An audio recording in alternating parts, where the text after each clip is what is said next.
Olá pessoal, nós seguimos aqui com os estudos de processo penal, nós seguimos com essa nossa série de aulas sobre competência. Nós já vimos como é que é a lógica que a gente deve utilizar para a fixação da competência, falamos sobre os dois primeiros incisos e depois falamos sobre o terceiro inciso da natureza da infração. A gente vai seguir aqui com o estudo, eu queria ver com vocês agora, nesse primeiro momento, os incisos quarto e sexto, tá? Porque eles estão diretamente relacionados. Vamos só lembrar o seguinte: com o inciso primeiro e segundo, a gente define qual é o lugar, qual é a cidade especificamente que eu vou fixar a competência.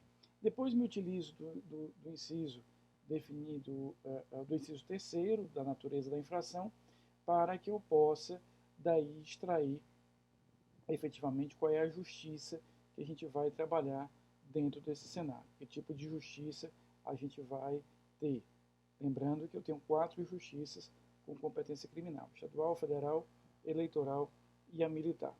E aí eu queria, veja, depois que eu já defini qual é a cidade, depois que eu já defini qual é a justiça, falta definir qual é a unidade judicial especificamente. Né? Falta definir qual é, digamos, a vara especificamente que a gente vai ter como competente, ou seja, que unidade jurisdicional, de forma precisa, vai ser responsável por conhecer e processar aquele determinado fato. Para isso, nós vamos usar os critérios do inciso 4º e do inciso 6º.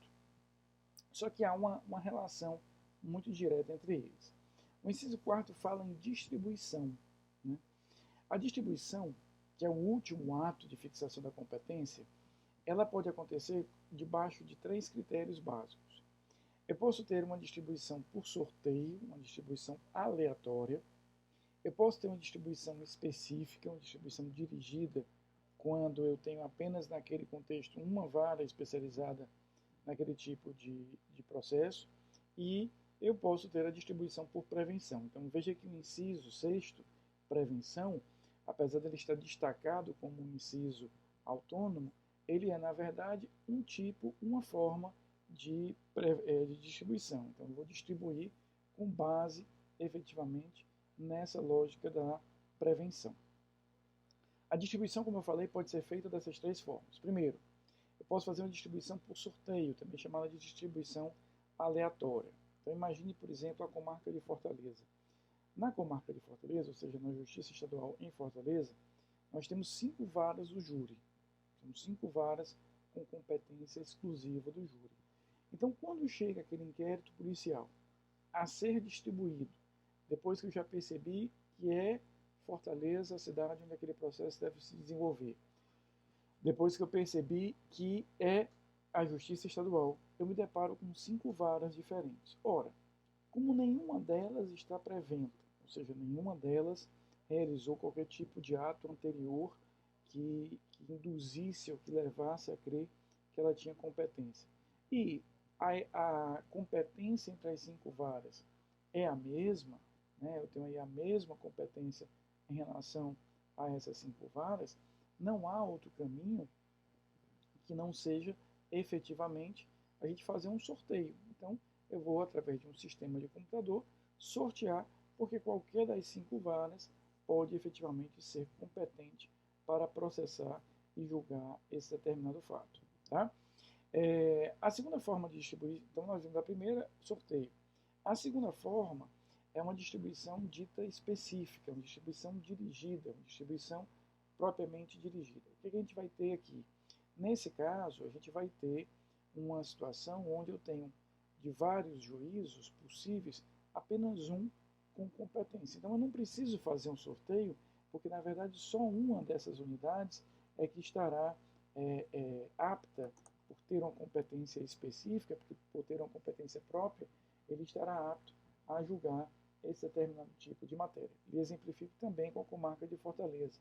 Ou seja, nós temos diversas varas criminais em Fortaleza. Mas uma delas, a 12ª vara criminal, tem, por regra esculpida na Lei de Organização Judiciária do Estado do Ceará, uma competência específica. Qual é a competência? Ela irá processar e julgar os crimes que envolvam menores.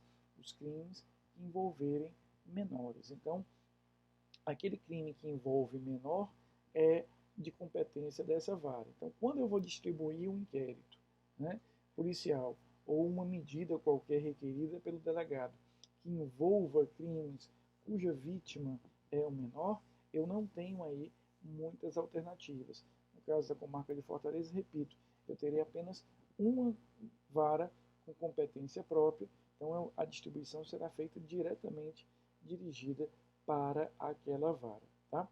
E pode acontecer, a gente já conversou isso em outras aulas, de que eu faça a distribuição por prevenção. Essa distribuição ela é muito importante porque quando eu me utilizo da prevenção é porque será competente aquele juiz que primeiro toma conhecimento do fato. Nós já vimos em outros encontros esse critério e a importância vem porque eu sempre preciso resolver as questões de competência. Eu sempre preciso encontrar um juízo competente. Eu não posso me dar o luxo de dizer não há um juízo competente. E aí a prevenção acaba surgindo como uma alternativa relevante naqueles casos em que eu faço as análises de competência e verifico que há duas possibilidades ou três possibilidades de juízo igualmente competente. Como é que eu resolvo? O primeiro que tomar conhecimento formal, nem que eu crie essa oportunidade, por exemplo, oferecendo a ação em um daqueles juízos, ele será competente para processar e desenvolver a ação penal nesse caso. Então, uma das formas de fazer a distribuição é exatamente por prevenção, onde eu vou ter o quê? Eu tenho naquele cenário a possibilidade de imaginar o seguinte caso. Imagina que durante o inquérito policial, estava lá em curso a investigação policial, o delegado fez a solicitação, ele requereu uma diligência como uma busca e apreensão, uma interceptação de ligação telefônica ou mesmo uma prisão. Esse requerimento vai ser distribuído por sorteio ou de forma dirigida. E aí um determinado juízo que recebe aquele requerimento, ou porque foi sorteado para isso, ou porque era a única vara com competência para isso, decide sobre aquela determinada medida cautelar, decide sobre a busca e apreensão, decide sobre a interceptação telefônica. O que vai acontecer? Né? Vai acontecer de que eu tenho efetivamente dentro desse contexto, dentro desse cenário, que aquele juízo tornar-se-á prevento para o futuro. O que vai acontecer? Quando no futuro chegar a ação penal, quando for distribuída a ação penal, especificamente, for distribuído o inquérito policial para que o Ministério Público possa decidir sobre o oferecimento da denúncia, eu já vou distribuir para aquele juízo, porque ele já está prevento. E por que ele já está prevento? Porque ele tomou conhecimento daquele fato anteriormente, quando ele efetivamente analisou e processou, conheceu daquela determinada medida, repito, um pedido de interceptação telefônica ou de prisão ou qualquer coisa do gênero. Então, a distribuição, que é esse último momento, depois que eu já escolhi a cidade, depois que eu já escolhi a justiça, eu vou fazer a distribuição como esse último momento. Ou eu faço por sorteio, distribuindo aleatoriamente, ou eu faço efetivamente porque eu vou reconhecer que uma das unidades judiciais é competente para isso, por ser a única com competência para aquilo, ou seja, repito, imagine esse exemplo que eu usei para vocês na Justiça Estadual de Fortaleza. Só a 12ª Vara Estadual tem competência, 12ª Vara Criminal Estadual tem competência para crimes que envolvam como vítima menores. Nós podemos citar ainda em Fortaleza a 11ª Vara Federal, que ela tem competência exclusiva para crimes de lavagem de capitais. Então, se o que eu estou distribuindo é um inquérito que envolve a apuração de lavagem de capitais, eu já sei qual vai ser o destinatário, eu já sei qual vai ser a unidade judicial exclusiva para isso. Tá? Então, com isso, a gente fecha o ciclo daqueles 5 incisos. O primeiro e o segundo vão determinar qual é o local que eu vou processar esse fato, leia-se qual é a cidade. O inciso terceiro nos ajuda, pela natureza da infração, a definir qual é a justiça. E os dois últimos, inciso quarto e inciso sexto, nos auxiliam a decidir aí qual é, dentro daquela cidade, naquela respectiva justiça, qual é a unidade judicial específica que eu vou encaminhar, para a qual eu vou encaminhar essa determinada matéria, que tipo de unidade judicial eu vou encaminhar. Tá? Continuando no nosso estudo, nos falta os incisos 5º e os incisos 7º. Tá? Eu quero ver com vocês agora o inciso 7º e na nossa última videoaula a gente vai conversar sobre o inciso 5º, que trata da conexão e da continência. Então, o inciso 7º, ele é um inciso que tem o que eu costumo chamar de vida própria, ou seja, eu consigo, com ele, somente com ele, sozinho, definir a competência. Ele tem uma capacidade interessante porque ele vai sozinho ter a capacidade de definir essa competência. O que é que a gente vai ter aqui? Imagine que eu tenho determinadas pessoas que, por ocuparem determinadas funções estatais diferenciadas, são levadas a serem julgadas por juízos diferenciados. Então, essas pessoas, por ocuparem, por exercerem funções diferenciadas, elas serão efetivamente levadas a serem processadas por juízos diferentes. Então, a competência por prerrogativa de função pressupõe que o fato de eu exercer determinadas atividades diferenciadas, eu exercer determinados cargos diferenciados, eu serei julgado para esse tipo de crime em tribunais, ou seja, eu sou catapultado para ser julgado não pelo juízo de primeiro grau, mas diretamente por um tribunal. Tá? São exemplos disso. O Supremo Tribunal Federal, que pela Constituição Federal vai julgar o presidente da República em crimes comuns, ministros de Estado, ministros de tribunais superiores, os comandantes das Forças Armadas, os embaixadores, chefes de missão diplomática em caráter permanente, os parlamentares federais, todos eles irão ser julgados pelo STF. Tá? A gente vem para o STJ, a ação penal originária vai ser começada no STJ, desenvolvida no STJ, quando envolva, por exemplo, governadores, quando envolva desembargadores de tribunais de justiça e TRFs. A gente chega nos tribunais de justiça, ele será competente para processar os prefeitos em crimes estaduais, os juízes de direito, os promotores de justiça.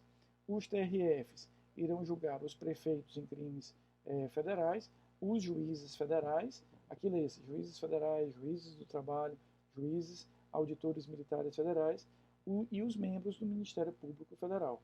Tudo isso é competência dos TRFs. Mas eu queria fazer 2 destaques em relação à ação penal originária dos tribunais, ou seja, essa é a competência do prerrogativa de função. Primeiro destaque, aqui nós vamos perceber que só é competente enquanto eu exercer o cargo. No momento que eu deixo de exercer o cargo, deixei de ser deputado, deixei de ser presidente, deixei de ser prefeito, me aposentei como juiz, me aposentei como promotor, automaticamente eu perco aquela prerrogativa de função e aquele processo que se desenvolveu no tribunal vai descer, vai ser encaminhado do jeito que está para o primeiro grau e o primeiro grau retoma, o primeiro grau redesenvolve, a partir daí vai desenvolver o feito. Então, ele recebe do jeito que está e daí ele desenvolve do jeito que entender mais conveniente aquele processo. Tá? Então, eu só tenho uma prerrogativa de função durante o exercício efetivo daquele cargo público. Deixei de ser deputado, aposentei-me como juiz ou como promotor, cessa automaticamente a aplicação desse critério e eu passo a estar como sujeitado à competência do juízo de primeiro grau. Tá? Uma outra questão também interessante, decidida há pouco tempo pelo Supremo, o Supremo entendeu que para parlamentares federais, isso, o entendimento do Supremo é muito focado para parlamentares federais, o crime que levaria a que ele fosse julgado pelo Supremo deveria ser um crime relacionado ao exercício profissional do parlamentar como deputado ou senador e durante, efetivamente, o exercício do mandato eletivo. Então, o Supremo passou a adotar nos últimos anos uma postura mais restritiva. Então, antes, eu tinha o entendimento de que qualquer crime, em qualquer cenário, o parlamentar federal seria julgado pelo STF, mesmo que o crime tivesse sido realizado antes dele ser investido na condição de parlamentar. O Supremo muda esse entendimento para dizer, não, ele tem que ser um crime dentro do espaço temporal em que ele exerce aquele mandato eletivo e relacionado à atividade dele. Tá? O STJ acabou replicando esse entendimento para prefeitos, por exemplo, e para governadores. Tá? Mas o STF decidiu especificamente para parlamentares federais, fazendo essas duas chaves de vinculação. Tem que ser um crime relacionado ao exercício dele com o mandato, tem que ser um crime durante o período dele com o mandato. Tá? Na nossa última videoaula sobre competência, nós vamos falar do critério da conexão e da continência.